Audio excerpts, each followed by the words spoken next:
이야기할 주제들인데 지금 어제 이런 보도 있었죠. 국민의힘 게시판 난리 났다고. 그러니까 여러분들이 보기에는 한동훈하고 윤석열이 한 몸 같지만 그렇지 않다. 내가 봤을 땐 그렇습니다. 어떤 느낌이냐면요. 아주 와닿기 쉽게 말씀드리면은 김두관 후보와 이재명 후보의 느낌하고 좀 비슷한 거예요. 진영 내에서 보면. 최근 같으면 정봉주일 수도 있습니다. 솔직히 말씀드려요. 그게 뭐냐면 진영 내에서 저런 식으로 지금 사실은 어떻게 보면 국민의힘은 한동훈파가 자각을 한 겁니다. 당원들도 마찬가지고. 그렇다 보니까 저쪽에서는 원래 보수에 있던 사람들은 한동훈이나 윤석열이 좌파의 밀정이라고 보는 일부 세력이 있어요. 예. 그런데 지금 전당대회를 계기로 한동훈파가 장악을 하다 보니 저런 현상이 일어나는 거예요. 이제 한번 읽어볼게요. 왜냐하면 이게 이제 팟캐스트로 듣는 분들을 위해서는 한번 읽어드려야죠. 극우 유튜버들이 한동훈 보고 좌파라더니 진짜 좌파는 윤통이었다. 김건희 여사 특검 받으라. 최상병 디올백 권익위 사건 특검을 찬성한다. 윤 대통령은 보수의 배신자. 그러니까 실제로 한동훈이가 지금 살짝 깐족거리는 건 두 번째다. 친형의 지지층들은 저렇게 갈라져 있다. 그러면 저런 게 막 일반화되잖아요. 그러면 이탈자 나올 수밖에 없어요.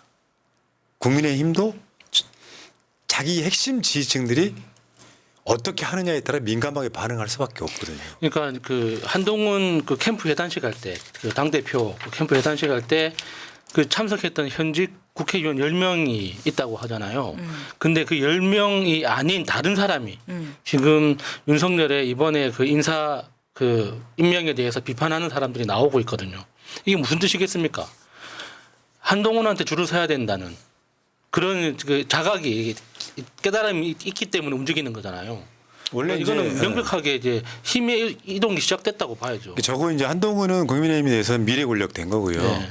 대선 주자 2등 달리니까 이재명 대표에 이어서 그다음 건 보면 대통령과 사사건건 대립하고 차별화 전략으로 대권 행보하는 거냐. 이게 친윤계 쪽에서는 한동훈을 저렇게 보는 겁니다. 김경수를 통해 한동훈을 밀어내려는 용산의 계략에 말려들지 말자. 요건 내가 봤을 때는 요거는 이제 그쪽의 일종의 음모론 같은 건데 야 나는 그러니까 확실히 대한민국 그거는 약간 정신병에 가깝다는 생각이 들긴 해요. 저기까지 안 나가요. 김경수 카드는 민주당 분열이었지만 분열 카드죠. 그 효과를 거두지 못하고 있는 것뿐입니다. 그런데 결국에는 지금 이 정치권 저변에서는 한동훈이 용산과 깊은 고를 재확인한 사건이었다. 공식적으로 말한 건 아니에요. 사면 반대에 대해서. 그런데 기자들이 물었을 때 거기에 대해서 살짝 반대하는 뉘앙스를 보이면 언론이 어떻게 해요? 정치 말 조심해야 되는 게 그런 이유예요. 그러니까 한동훈 입장에서는 김경수를 복권시켜 준 게 화가 날 만하죠. 그러니까 인지도 면에서 김경수나 한동훈이나 사실 경쟁 구도가 만들어질 수 있는 거잖아요. 그러니까 이재명은 너무 격차가 크다고 하지만 만약에 그 전체적인 그 여론조사 이름 명단에 김경수가 등장하는 순간 한동훈은 신경 쓸 수밖에 없죠. 그러면 한동훈 입장에서는 자기를 배려하지 않고 있다는 게 너무 크게 느껴지니까 배신감으로 느껴질 수 있는 거죠. 그러니까 여러 가지 차원에서 한동훈 입장에서 기분 나쁠 수 있지만 한동훈이 노골적으로 예를 들어서 대통령실에서 이번에 8.15 사면에 대해 어떻게 생각하십니까 하면 그건 대통령님의 권한입니다 정도로 넘어갈 수 있잖아요. 근데 부정적인 뉘앙스로 이야기를 한 거죠.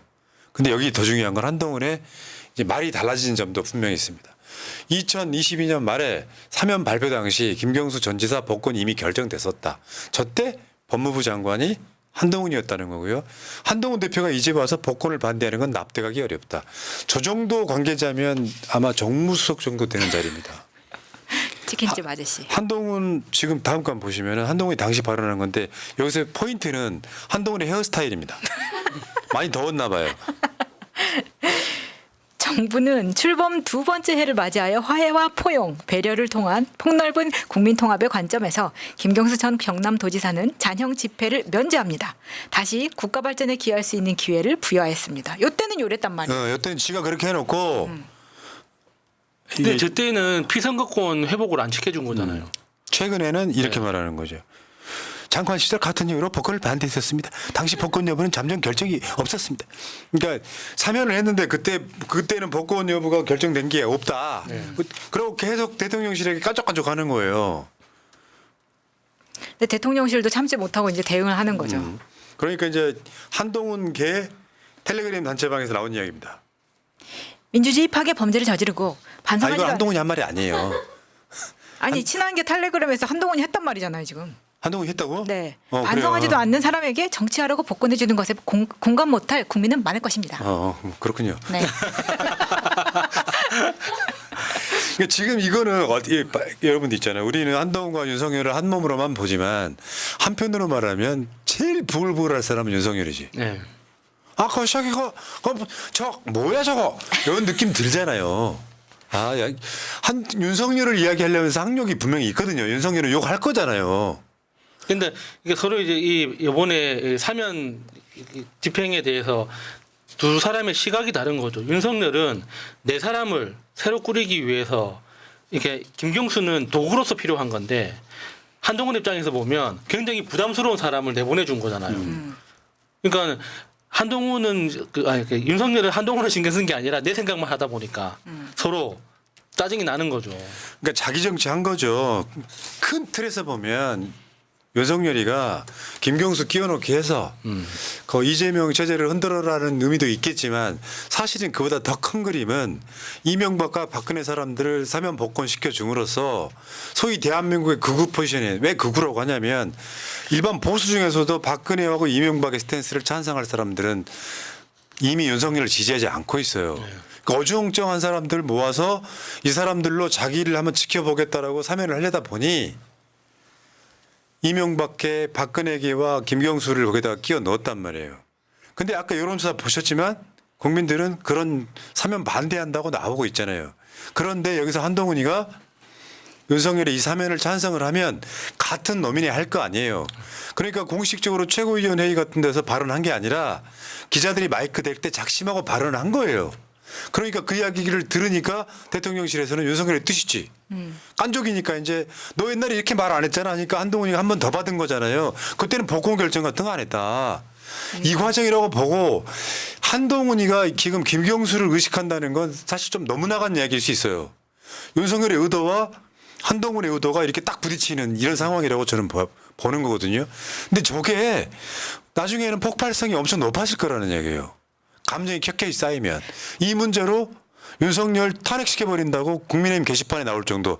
간단히 말하면 민주당 블루웨이브 게시판에 그 비슷한 글이 올라오는 거랑 똑같다는 얘기죠. 사실 저 공격이 좌석열이라고 하는 공격이 미러링이거든요. 그러니까 이전 당대표 막 선거할 때 좌동훈이라는 공격을 굉장히 많이 했었기 때문에 거기에 대해서 똑같이 공격을 하는 건데 한동훈이 오히려 당대표가 되고 난 다음에 언론 노출도가 줄어들었었어요. 그러다 보니까 이번에 막 치고 나가면서 언론이 노출이 되니까 대통령실을 한 번 더 찍어 누른 건데 싸움이 지금 한동훈 쪽에는 선거에서 떨어진 원외 그리고 온라인 당원들이거든요. 근데 선거에서 떨어진 원외가 지금 원내에 들어가 있는 사람보다 국민의힘은 더 많은 거잖아요. 그러니까 한동훈은 이번에 총선하는 과정에서 대통령실이 계속 헛발질 해가지고 화가 나 있는 원내들을 다 쌓아 안고 있는 거고 이쪽 지금 국민의힘 내부에서는 고위 당직자 그리고 정무직 원내 이 사람들 가지고 움직이는 거라 예를 들면 뭐 당대표가 회의를 소집해가지고 이야기를 하면 원내대표 추경호가 한동훈의 말을 들어주지 않음으로써 한동훈한테 막 뭐 쪽을 준다든지 이런 식으로 해서 컨트롤하는 과정에 내부에서 싸움이 굉장히 치열하다 보니까 한동훈에 대한 그게 결과로 가장 잘 보이는 게 노출도가 떨어졌다는 거예요. 한동훈에 대한. 그러니까 이런 거죠. 지금 이 판은 국민의힘이 108석이라는데 윤석열이 비극이 시작된 거예요. 한동훈계라고 존재하잖아요. 최소한 8명 이상은 되는. 근데 한동훈이가 압도적으로 전당대회 때 당선이 됐잖아요. 63%. 그렇다 보니까 윤석열의 레임덕인 상태인 거죠, 사실.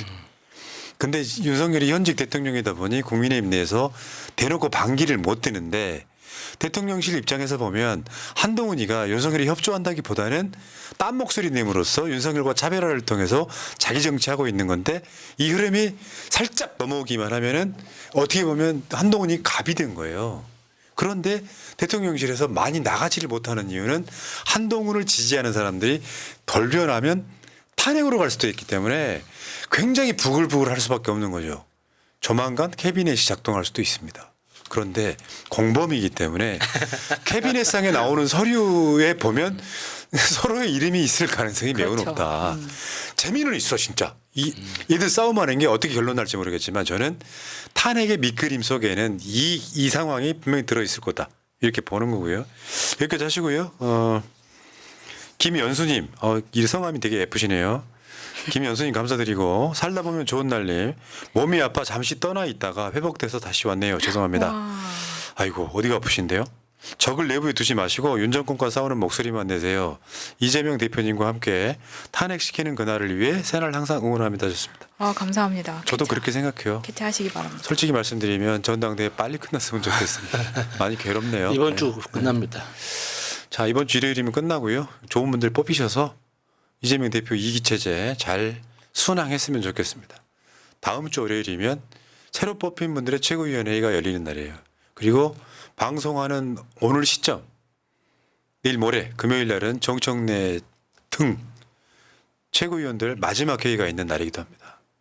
진짜 고생하셨다는 말씀 드리겠습니다. 자.